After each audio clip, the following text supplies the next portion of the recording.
E em estúdio, para analisar as questões dos Estados Unidos, está como sempre às terças-feiras João Ferreira Marques, Managing Director da White Star. João, muito bom dia. Começamos por este discurso em forma de aviso e um pouco também a tentar justificar a própria situação dos Estados Unidos. Barack Obama diz que os líderes europeus têm tomado medidas, mas não têm sido tomadas a tempo. Parece que é também uma forma de, indiretamente, o presidente norte-americano se justificar da própria crise que atinge os Estados Unidos.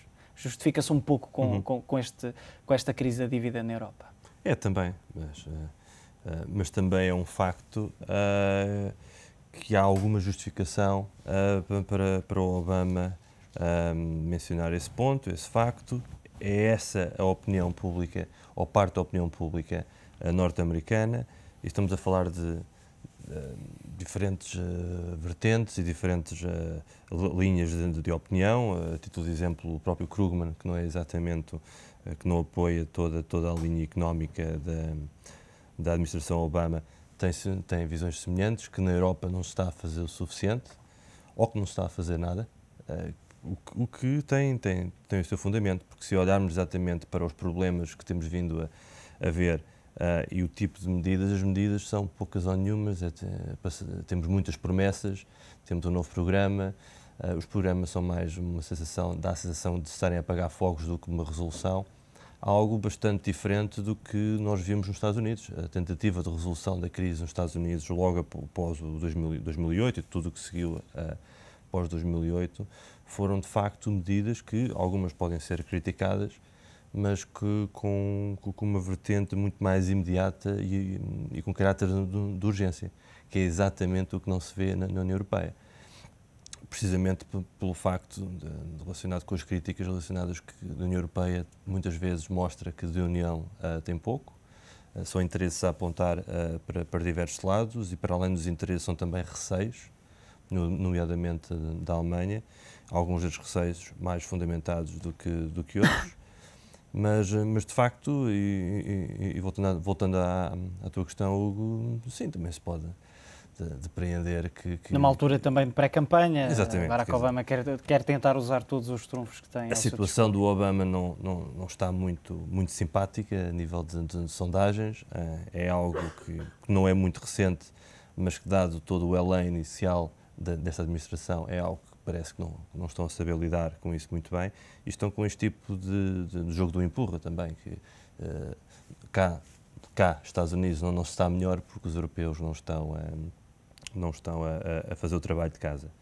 No fundo, os norte-americanos também estão a sofrer algumas das consequências desta crise, à semelhança do que acontece com os europeus, e se calhar estarão eventualmente menos habituados a este tipo de cortes, a este tipo de exigências, acima de tudo, a uma taxa de desemprego tão elevada como esta que agora atinge a economia norte-americana. Sim, de facto. Isto é algo a que eles não estão habituados, e a administração tem que justificar, e muitas vezes empurrar a culpa para terceiros é a melhor solução política. E não foi só a questão do Obama, vimos muitos outros membros da administração, direta e indiretamente, nos últimos tempos, fazer comentários que a situação só está assim, ou ainda está assim, ou não está a melhorar devido à passividade dos líderes europeus. O próprio Tim Geithner veio agora dizer que é capaz de vir aí uma solução, ou a solução fomos nós que empurrámos os líderes europeus para chegar a uma solução. Com a presença no Ecofin também. Com a presença. Não, aliás, houve durante este fim de semana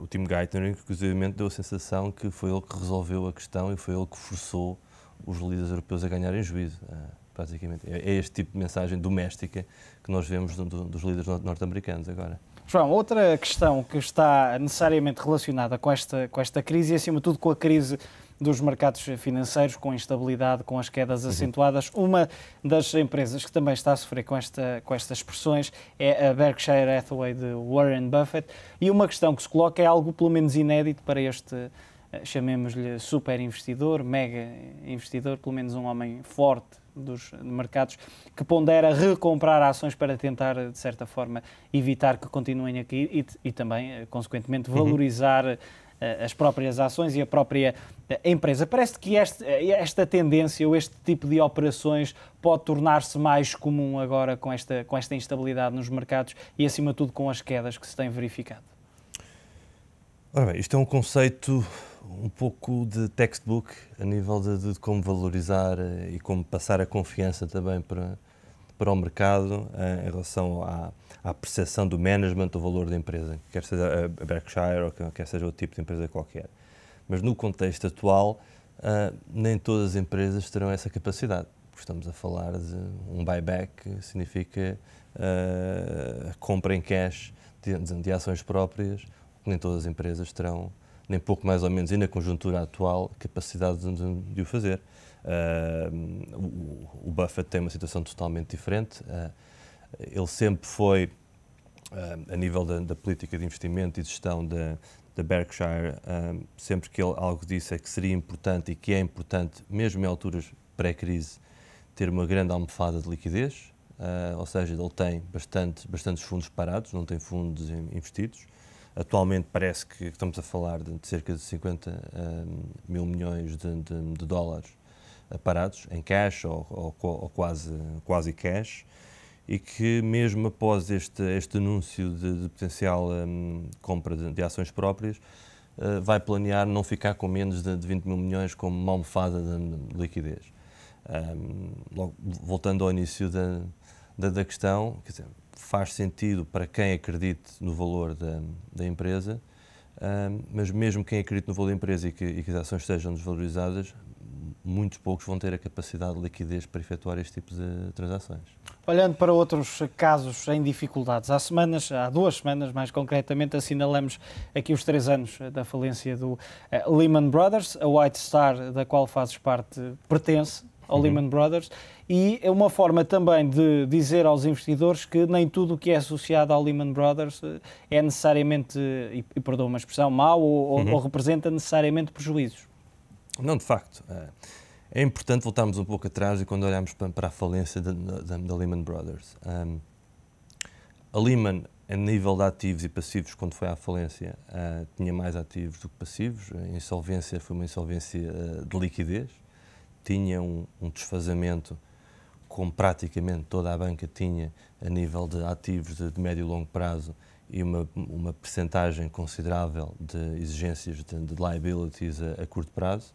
E perante as questões de liquidez que se verificaram, na altura precisamente, e também, obviamente, ligado a isso, quando anunciaram perdas nos seus ativos, nomeadamente nos seus portfólios de subprime e afins, que nessa altura isso despoltou a falência da Lehman, que pode ser apontado também como não a causa para a situação onde estamos hoje, mas sem dúvida nenhuma que aumentou a sensação de risco e que aquele conceito too big to fail poderia não ser aplicado a todas as partes. Foi uma exceção, todos nós sabemos o que é que se passou na altura. Uma semana antes houve bancos que foram apoiados, ou quase bancos, a Fannie Mae, Freddie Mac, etc. Na semana a seguir estamos a falar de AIG e uma série de outros bancos, não só nos Estados Unidos como pela Europa fora. Também falhou num fim de semana pré-anúncio da falência. O Barclays Bank estava interessado no Lehman. Apenas o governo do Reino Unido exigiu algum tipo de garantias que o Fed decidiu não prestar. Quer dizer, a Lehman foi à falência por uma série de causas, não só pela questão do balanço, porque essa seria semelhante a muitos outros que até estavam em pior situação. Mas voltando ao início da questão, realmente a Lehman era uma plataforma de investimento com diversos braços. Braços esses que também estavam e estão em Portugal. A White Star, o acionista da White Star continua a ser a Lehman Brothers, que era cá em Portugal numa perspectiva de gestão de ativos da banca, particularmente estamos a falar de créditos, portfólios de crédito mal parado e todo este advisory e gestão que está relacionado. E o White Star, pós-insolvência, tem uma história bastante engraçada, porque é um caso de sucesso que vindo de uma falência, ainda com o acionista sendo a Lehman Brothers, e uma situação em que, pondo-nos com isto um bocadinho em perspectiva, que a White Star era instrumental e operacional da Lehman cá em Portugal, que o mandato que foi dado ao management da White Star, a grande parte desse management com grande valor e que já vinha do processo pré-falência,